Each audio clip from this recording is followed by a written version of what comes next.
after all that presentation and the stories from Michael, I think it's only fair that I share a little bit on how I learned how to tell stories and why storytelling became so strong for me.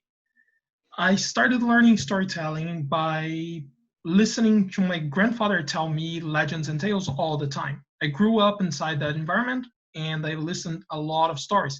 Yes, not real stories, but stories. And they taught me something. They showed me how powerful they were. And that showed me that most stories, they do rely as much on the positive ends of it, on the happy times, as they do on the darkest of times.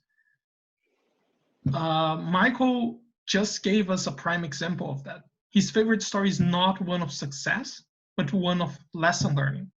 His third story is not the moment where he was triumphant at the end of it, but one where he learned the strongest lesson. And that connects with everything that I learned about in terms of storytelling as a craft, which I'm going to start sharing by my slides now. A story, you can divide it in different scenarios. Each scenario will help you structure that story. Each scenario will help you tell different portions of that story in its best light. So I brought a little story here. A little ghost girl, she finds this shoes flopping around, finds it fun, starts dancing, overdoes it a little bit.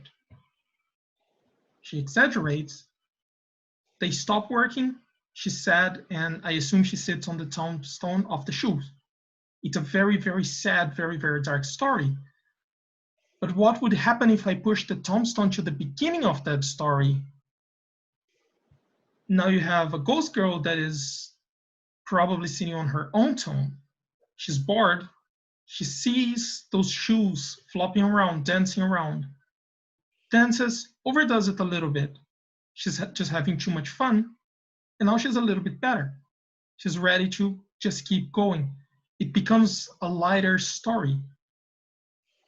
Just changing the scenario where that specific key scene is allowed me to reframe the entire narrative from something negative to something positive.